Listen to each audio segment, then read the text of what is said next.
त्रिवेंद्र रावत जी इस बार सांसद बन जाएंगे? जरूर बनेंगे जब जनता उनकी साथ है। हमारे राज्य में लगभग 40,000 महिला समूह हैं। उनको 5 लाख रुपए तक का ऋण ये बिना ब्याज का दिया जा रहा है और सौभाग्य से इसकी शुरुआत जब मैं मुख्यमंत्री था तो मैंने इसकी शुरुआत करी थी। कितनी ज़्यादा योजनाएं महिलाओं के लिए चलाई गई हैं, जैसे लखपति दीदी योजना है और घर में बैठ कर के आप व्यापार कर सकते हैं। तो महिलाएं मजबूत तो हो रही हैं, क्योंकि महिलाएं मजबूत होंगी तो भारत सशक्त होगा। वो मुसलमान जिसको योजनाओं का लाभ मिल रहा है, वो मुसलमान जिसको मुफ्त में राशन मिल रहा है, वो मुसलमान जिसको घर मिला है, वो मुसलमान जिसको 5 लाख रुपए का मुफ्त इलाज मिला है, तो मुसलमान एहसान फरामोश नहीं है। तो त्रिवेंद्र सिंह रावत जी का जो कार्यकाल था वो अपने आप में मतलब गरिमामय था और त्रिवेंद्र सिंह रावत जी अपने आप में पूरे भारत के जाने माने मुख्यमंत्री रहे हैं। ठीक है, आज से 10 साल पहले का मान देखिए और आज के देखिए तो निश्चित रूप से वृद्धि हुई है और वृद्धि लगातार हो रही है और आगे भी होती रहेगी और मानदेय बढ़ा है, बढ़ेगा और बढ़ता रहेगा। हम भूल गए थे कि हमारी नारी में शक्ति कितनी है।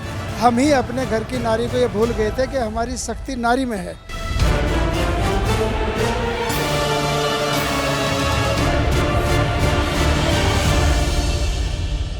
नमस्कार, द न्यूज़ वाला नेटवर्क में आप सभी का स्वागत है और मैं हूं आपके साथ आकांक्षा चौहान। पूरे देश भर में लोकसभा चुनाव का माहौल है और इस बार ऐसा देखने को लग रहा है कि इस बार का जो लोकसभा चुनाव है किसी त्योहार की तरह मनाया जा रहा है। हर तरफ हर्षोल्लास उत्साह देखने को मिल रहा है और इसी क्रम में आज हम रुड़की में हैं, जहां पर भाजपा प्रत्याशी हरिद्वार लोकसभा से भाजपा प्रत्याशी त्रिवेंद्र सिंह रावत जी का कार्यक्रम है विकास की बात नारी शक्ति के साथ। और आप चारों तरफ नज़र घुमा के देखेंगे तो यहाँ पर आपको नारी शक्ति नज़र आएगी।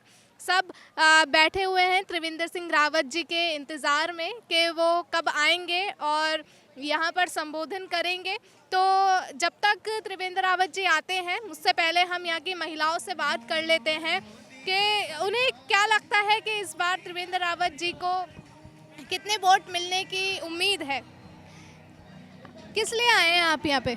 हाँ जी, किस लिए आए हैं आप यहाँ? हम इसलिए आए हैं जो कोई घर बैठो काम मिल जा तो घर बैठे काम मिल जाए। हाँ जी। मोदी जी भाजपा को सपोर्ट कर रहे हो? हाँ जी। त्रिवेंद्र रावत जी को जानते हो? नहीं जी। भाजपा से प्रत्याशी हैं हरिद्वार लोकसभा से? हाँ जी, हरिद्वार से ही आए। आगे चलते हैं और बात करते हैं। आंटी जी, किस लिए आए हो आप यहाँ पे आज? मोदी के लिए आए हैं, मोदी का प्रचार करने आए, मोदी किसका आए हैं? मोदी जी का प्रचार करने आए हैं? हाँ जी। त्रिवेंद्र सिंह रावत जी को जानते हैं? हाँ, और जब उसकी मीटिंग में आते हैं तो जानते हैं सबको। और अच्छा, मोदी जी ने महिलाओं के लिए क्या किया है? सब कुछ किया है बेचारन, लड़की के लिए भी महिलाओं के लिए भी है, सबके लिए किया है। और क्या चाहते हैं कि भाजपा महिलाओं के लिए क्या करे और भी अच्छा करे। हम तो ये चाहते हैं महिलाओं के लिए भी, सबके लिए करे। आप क्या कहना चाहते हैं? मोदी जी को सपोर्ट कर रहे हैं? हाँ जी, हम तो मोदी जी का ही सपोर्ट कर रहे हैं पहले से ही। इस बार उम्मीद है दोबारा प्रधानमंत्री बन के आएंगे? पूरी उम्मीद है। और त्रिवेंद्र रावत जी जानते हैं उन्हें भी जानते हैं। और भी महिलाएं हैं, आगे उनसे बात करते हैं। आंटी जी, किस लिए आए हैं आप यहाँ? अपने समूह के लिए आए, हम तो अपने समूह की तरफ से आए हुए हैं। कौन सा समूह है आपका? हमारा अलकनंदा। मोदी जी के सपोर्ट के लिए आए हैं? जी, उन्हीं के लिए आए। त्रिवेंद्र रावत जी इस बार सांसद बन जाएंगे? जरूर बनेंगे जब जनता उनकी साथ है। त्रिवेंद्र रावत जी ने क्या किया है जनता के लिए? बहुत कुछ कर रहे हैं और क्या, सही है। मोदी जी ने महिलाओं के लिए क्या किया है? बहुत कुछ, जैसे कि भाई काम भी दे रहे हैं, सभी कुछ कर रहे हैं, लाइटिंग भी दी है घरों में, भाई गैस के चूल्हे भी दिए हैं, बहुत कुछ कर रहे हैं। और इस बार प्रधानमंत्री दोबारा मोदी जी को बनना चाहिए? जरूर जरूर बनेंगे। और भी लोग हैं, उनसे बात करते हैं। यहाँ पर आप देखेंगे तो यहाँ पर आगे महिला मोर्चा बैठा हुआ है, इनसे बात करते हैं। कैसा लग रहा है कि नारी शक्ति के लिए ऐसा इतना बड़ा कार्यक्रम यहाँ पर हो रहा है? अब ये कार्यक्रम इतना अच्छा लग रहा है कि बता नहीं सकते। मतलब इतनी खुशी है अंदर से कि महिला मोर्चा सारा इकट्ठा हो रखा। महिला मोर्चा तो क्या, वैसे भी सारे इकट्ठे हो रखे हैं सब। मैम आप क्या कहना चाहेंगे आज के प्रोग्राम के बारे में? आज का कार्यक्रम सुपर हिट होने वाला है। महिला शक्ति सारी आ रहे हैं और बहुत अच्छा कार्यक्रम होने वाला है। महिलाओं के विकास के लिए और क्या मुद्दे आगे रहने वाले हैं? बहुत सारे मुद्दे हो गए, वैसे भी बहुत महिलाओं के लिए तो 33% तो वैसे भी हो गया, आगे और भी ज़्यादा होएगा। महिला मोर्चा जिंदाबाद। मोर्चा जिंदाबाद। हमारे साथ यहाँ रानी देवयानी जी भी मौजूद हैं। मैम आज का कार्यक्रम नारी शक्ति के ऊपर है, तो क्या मुद्दे हैं इस बार भाजपा के नारी शक्ति के नारी विकास के? डॉक्टर मधु सिंह जी सह संयोजक रुड़की विधानसभा हमारे मध्य उपस्थित हैं। देखिए, महिलाओं का जो सम्मान भारतीय जनता पार्टी के द्वारा मिला है वो किसी भी सरकार ने नहीं दिया। आप खुद एक नारी हैं, आप खुद भी ये महसूस करती होंगी। देखिए, एक ज़माना था कि जो रजिस्ट्रीज होती थी, जो ज़मीन खरीदी जाती थी, उसमें ज़्यादातर पुरुष के नाम होते थे। लेकिन आज महिलाओं के नाम क्यों हैं? हमारे माननीय नरेंद्र मोदी जी की वजह से, क्योंकि उन्होंने महिलाओं के नाम से अगर होगी तो उसमें रिबेट मिलता है, और उस रिबेट को पाने के लिए ही सही पर महिलाओं के नाम से ज़मीन तो हो ही रही है नाम, तो वो अपने आप को मजबूत महसूस करती हैं। और कितनी सारी कितनी ज़्यादा योजनाएं महिलाओं के लिए चलाई गई हैं, जैसे लखपति दीदी योजना है, और घर में बैठ करके आप व्यापार कर सकते हैं। तो महिलाएं मजबूत तो हो रही हैं, क्योंकि महिलाएं मजबूत होंगी तो भारत सशक्त होगा। बहुत स्वागत है। और कुछ पूछना चाहेंगे? मैम हरिद्वार लोकसभा में त्रिवेंद्र रावत जी जो प्रत्याशी बनाए गए हैं, तो इस बार जैसे नारा लगाया जा रहा है इस बार 400 पार, तो इस बार यहाँ हरिद्वार लोकसभा से कितने वोट मिलने की उम्मीद है? 5 लाख पार, 5 लाख पार होंगे। बहुत अच्छी वोटों से, बहुत अच्छे कलर्स में जीत करके आ रहे हैं। आप देखिएगा, आप भी यही हैं, मैं भी यही हूँ, और लोगों में बहुत क्रेज़ है चुनाव को लेकर के। तो मैं समझती हूँ कि बहुत अच्छी वोटों से जीत कर हम आ रहे हैं। धन्यवाद। यहाँ पर रश्मि चौधरी जी भी यहाँ पे मौजूद हैं, जिन्होंने हाल ही में अभी भाजपा ज्वाइन किया है। मैम ये जो आज का प्रोग्राम है, ये कार्यक्रम हो रहा है विकास की बात नारी शक्ति के साथ, तो नारी के विकास के लिए क्या क्या मुद्दे इस बार रख रही है भाजपा? देखिए, पहले तो मैं आपके चैनल का धन्यवाद करूंगी कि आपने जो हमारी महिला शक्ति का जो शक्ति का हमारा आज ये जो आयोजन है उसमें आप लोग कवरेज कर रहे हैं।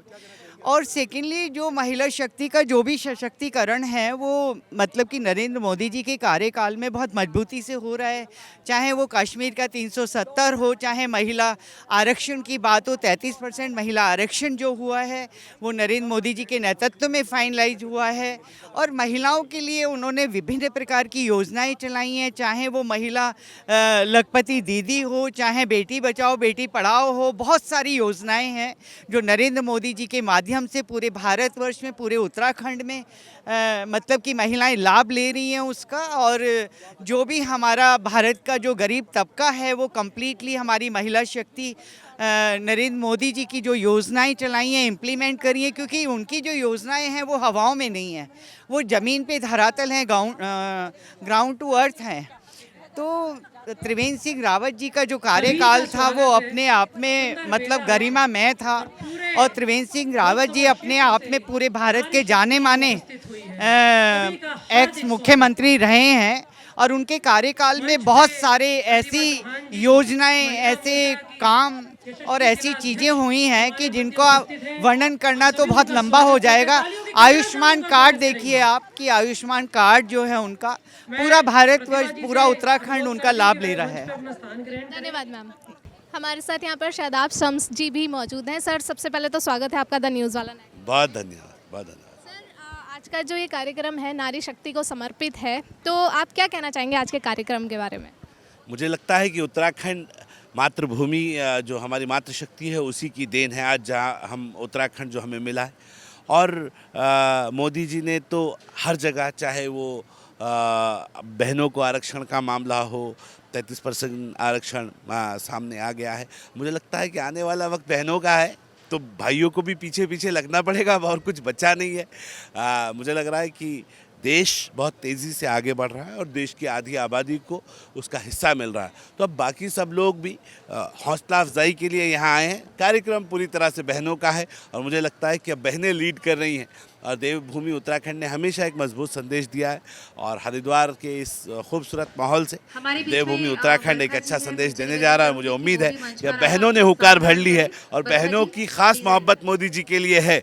और मैं उम्मीद करता हूँ कि इस बार आधी आबादी मोदी जी के लिए 100% वोटिंग करने जा रही है, चाहे उसमें मुस्लिम समाज की बहनें भी हैं, क्योंकि जो मुस्लिम समाज की बहनों को यूसीसी के माध्यम से युवा मुख्यमंत्री पुष्कर सिंह धामी जी ने 50% प्रॉपर्टी में अधिकार दिया है ऑन राइटिंग, कि अब आपको किसी के सामने हाथ फैलाने की आवश्यकता नहीं है। ऑटोमेटिक आपके जो फ़र्द होती है उसमें नाम चढ़ जाएगा। अगर बेटी हुई है तो बेटी का भी, जैसे बेटे का चढ़ता था, अब बेटी का भी नाम ऑटोमेटिकली चढ़ जाएगा। तो बराबर का अधिकार हमारी सरकार बहनों को दे रही है और मुझे उम्मीद है कि इस बार बहनों की तरफ से भी मोदी जी को, धामी जी को और त्रिवेंद्र जी को बहुत शानदार तोहफा मिलने वाला है। जैसे आपने मुस्लिम समाज की बात करी, लक्सर के विधायक हैं शहजाद जी, तो उन्होंने कहा था कि इस बार जो वोट है वो बीएसपी को पड़ने वाला है, क्योंकि मोहम्मद जमील जी वहाँ से प्रत्याशी बनाए गए हैं। और कहीं ना कहीं ऐसा भी देखने को मिलता है कि मुस्लिम समाज कांग्रेस की तरफ भी जाता है और बीएसपी की तरफ भी जाता है। तो क्या लगता है इस बार मुस्लिम समाज का झुकाव बीएसपी की तरफ होने वाला है, कांग्रेस की तरफ होने वाला है या भाजपा की तरफ होने वाला है? हम ये कह रहे हैं कि मुस्लिम समाज एक हिंदुस्तान का आम नागरिक है। आप सिर्फ यही ना देखें कि जो दाढ़ी वाला, टोपी वाला है या जो पॉलिटिकल मुसलमान है वही मुसलमान है। मुसलमान वो भी है जो सुबह से शाम तक मेहनत मजदूरी करता है और उम्मीद करता है कि अपने बच्चों का रात को पेट भर सके। वो मुसलमान जिसको योजनाओं का लाभ मिल रहा है, वो मुसलमान जिसको मुफ्त में राशन मिल रहा है, वो मुसलमान जिसको घर मिला है, वो मुसलमान जिसको 5 लाख रुपए का मुफ्त इलाज मिला है, तो मुसलमान एहसान फरामोश नहीं है। मुसलमान जो ईमानदारी से उसकी तरफ 4 कदम बढ़ाता है, वो 8 कदम बढ़ा के उसके साथ आता है। और मैं इसलिए जिम्मेदारी से इस बात को कह रहा हूँ कि मुस्लिम समाज जो योजनाएं मुस्लिम समाज को मिल रही हैं, मुस्लिम समाज उसका बदला देने के लिए, उस कर्जे को उतारने के लिए पूरी तरह से तैयार है। इसलिए मैं कह सकता हूँ कि देवभूमि उत्तराखंड और खासकर धर्मनगरी हरिद्वार का मुसलमान एक बहुत बड़ा टर्न डाउन करते हुए एक नया इतिहास रचेगा और आपको अलग वातावरण देखने के लिए मिलेगा। और मैं ये कह रहा हूँ, मुस्लिम बूथ इस बार हम जीतने जा रहे हैं। बहुत बड़ी गलतफहमी जो कांग्रेस और बाकी दलों को ही है, उनकी गलतफहमी को हम इस बार दूर करेंगे। इसी वजह से बीएसपी से मोहम्मद जमील जी को प्रत्याशी बनाया गया है कि बीजेपी के वोट काट सके। नहीं, हम ये कह रहे हैं वो हर आदमी का अपनी एक सिस्टम होता है कि कौन किसे अपना प्रत्याशी बनाए। मुस्लिम समाज ने कभी भी अपनी लाइनों को अपने आप तय किया। और मैं ये कह रहा हूँ कि विकास वाली नीति है हमारी, कि हम सबको साथ लेके चल रहे हैं। देश के यशस्वी प्रधानमंत्री जब बोलते हैं, कहते हैं मैं 140 करोड़ का प्रधानमंत्री हूँ। तो मैं ये मानता हूँ कि जब हम सबको साथ लेके चले, सबका साथ, सबका विकास, सबके विश्वास की बात कर रहे हैं, तो लोग भी विश्वास जताएंगे और साथ आएंगे और एक नया इतिहास बनाएंगे। सर, आज का कार्यक्रम नारी शक्ति को समर्पित है, तो क्या इस बार उम्मीद है नारी शक्ति का कितना साथ भाजपा को मिलने वाला है? देखा होगा कि जो आज बैनर बना विकास की बात नारी शक्ति के साथ, जब से माननीय मोदी जी आए, नारी का हर क्षेत्र में विकास हुआ। चाहे बेटी बचाओ बेटी पढ़ाओ का काम हो, चाहे गैस का कनेक्शन देने का काम हो, चाहे शौचालय देने का काम हो, चाहे नारी का मान देने का काम हो। जो माननीय मोदी जी के काम में नारी का मान हुआ वो आज तक नहीं हुआ। और हम भूल गए थे कि हमारी नारी में शक्ति कितनी है। हम ही अपने घर की नारी को ये भूल गए थे कि हमारी शक्ति नारी में है। और अगर हमारी घर की नारी हम उसका सम्मान करेंगे तो जिस घर में नारी का सम्मान होगा वो घर अलग से ही महसूस देगा। तो आज मुझे उम्मीद है कि जो आज नारी शक्ति का प्रोग्राम है उससे मेरी भारतीय जनता पार्टी को बहुत बड़ा लाभ होने जा रहा है। और माननीय मोदी जी ने, माननीय धामी जी ने, माननीय त्रिवेंद्र ने नारी पे ही पहला विश्वास किया। सबसे पहले नारी, उसके बाद। अब आप यहाँ देख सकते हैं मेरे पीछे त्रिवेंद्र सिंह रावत जी यहाँ पर पहुँच चुके हैं, इस कार्यक्रम में पहुँच चुके हैं और लोगों का इंतजार, महिलाओं का इंतजार खत्म हो गया है। और यहाँ पर लाइन लगा के और महिलाएं खड़ी हुई है त्रिवेंद्र रावत जी का स्वागत करने के लिए कि त्रिवेंद्र रावत जी आएंगे और उन पर पुष्प वर्षा करके उनका स्वागत किया जाएगा। देखिए, आज हमारा महिलाओं से संवाद है और विकास की बात महिलाओं के साथ केंद्र सरकार और राज्य सरकार जो महिलाओं के लिए काम कर रही है उस विषय को लेकर के हम बातचीत करेंगे अपने हरिद्वार लोकसभा की। और विशेषकर ये हमारा रुड़की के आसपास की जो हमारी ग्रामीण महिलाएं हैं उनसे आज हम बातचीत करेंगे। देखिए, तमाम योजनाएं महिलाओं के सशक्तिकरण के लिए चल रही हैं। माननीय प्रधानमंत्री जी ने कहा कि हम 3 करोड़ महिलाओं को लखपति दीदी बनाएंगे। आज महिलाओं को हमारे राज्य में लगभग 40,000 महिला समूह हैं, उनको 5 लाख रुपए तक का ऋण ये बिना ब्याज का दिया जा रहा है। और सौभाग्य से इसकी शुरुआत जब मैं मुख्यमंत्री था तो मैंने इसकी शुरुआत करी थी। दूसरी चीज़, महिलाओं को पति की पैतृक संपत्ति में सह खातेदार बनाया है, ताकि अगर वो कुछ काम करना चाहती हैं, कोई रोज़गार करना चाहती हैं, तो उनको बैंकों से ऋण ले सकें वो और अपने पैरों पर खड़े हों। और न केवल अपने पैरों पर खड़े हों, बल्कि अगर महिलाएं हमारी सबल होंगी, मजबूत होंगी, तो फिर समाज भी मजबूत होगा। तो वो काम कांग्रेस बोल रही है कि महिला सम्मान योजना के तहत 1 लाख रुपये प्रति माह दिया जाएगा महिलाओं को, उसको लेकर अब उनको केवल कहना है, हमको करना है। विकास की बात नारी शक्ति के साथ, ये हमारा नारा है। और मैं सोचता हूँ कि देश तभी आगे बढ़ेगा जब नारी शक्ति आगे बढ़ेगी, नारी शक्ति मजबूत होगी। और नारी शक्ति को लेकर मैं समझता हूँ कि भारतीय जनता पार्टी सरकार ने पिछले 10 साल में बहुत काम किए हैं। बहुत सारे महिलाओं के बिल पास हुए हैं। महिला सशक्तिकरण के लिए सरकार लगातार प्रयासरत है कि महिलाएं मजबूत हों, और महिला मजबूत होंगी तो निश्चित रूप से देश मजबूत होगा, देश आगे बढ़ेगा। तो गांव का ग्रामीण विकास के साथ साथ महिलाओं का विकास बहुत ज़रूरी है। इस ओर सरकार अग्रसर है और लगातार महिलाओं के लिए काम कर रही है। महिलाओं को हिस्सेदारी दी है, बराबर की हिस्सेदारी है, उसको लेकर क्या कहेंगे? निश्चित क्या सशक्त होगी महिलाएं इससे? निश्चित रूप से यूसी का विधेयक आना, 30% आरक्षण मिलना और महिलाओं के समूह बनना, महिलाओं को लोन फ्री मिलना, लखपति दीदी बनाना, ये सारी योजनाएं महिलाओं के लिए, जिसमें कि महिलाएं सशक्तिकरण होंगी, महिलाएं मजबूत होंगी और सेल्फ डिपेंडेंट होंगी और एक आत्मनिर्भर भारत बनेगा, तभी देश आगे बढ़ेगा। विधायक जी, लगातार आप कह रहे हैं कि महिलाओं को सशक्तिकरण करेंगे, लेकिन जो महिलाएं हैं आंगनबाड़ी में काफ़ी महिलाएं हैं, कार्यकर्ती हैं, उन पर मांग है कि उनका मानदेय नहीं बढ़ाया जा रहा सरकार की तरफ, उसको लेकर देखिए, आज से 10 साल पहले का मानदेय देखिए और आज का देखिए तो निश्चित रूप से वृद्धि हुई है और वृद्धि लगातार हो रही है और आगे भी होती रहेगी और मानदेय बढ़ा है और बढ़ेगा और बढ़ता रहेगा। अच्छा, कितने लाख वोटों से जीत रहे हैं सर ये? देखिए, तो आंकड़ा है और मैं सोचता हूँ कि 5 लाख प्लस से वोटों से जीत रहे हैं तिरंदाव जी। उत्तराखंड में हरिद्वार लोकसभा सीट है और यहाँ पे कोई प्रत्याशी मतलब विरोध में है ही नहीं। तो जैसा कि आपने देखा कि आज रुड़की के इस कार्यक्रम में विकास की बात नारी शक्ति के साथ अब त्रिवेंद्र रावत जी यहाँ पर पहुँच चुके हैं और हमने त्रिवेंद्र रावत जी से भी बात करी और यहाँ पर समस्त महिलाओं से भी बात करी और भी कुछ कार्यकर्ताओं से हमने बात करी और जाना आज के कार्यक्रम के बारे में। इस वीडियो को लेकर आप क्या कहना चाहेंगे, अपनी राय हमें कमेंट सेक्शन में ज़रूर दें। और आपसे भी हमारा यही सवाल है कि मातृ शक्ति के लिए, नारी शक्ति के लिए भाजपा सरकार ने, मोदी परिवार ने क्या किया है, क्या योजनाएं लेकर आई हैं जिससे आपको लाभ हुआ है, हमें कमेंट सेक्शन में ज़रूर बता दें। और क्या कुछ आप कहना चाहते हैं वो भी हमें कमेंट सेक्शन में बता दें और हमसे जुड़े रहें और देखते रहें द न्यूज़ वाला नेटवर्क। धन्यवाद।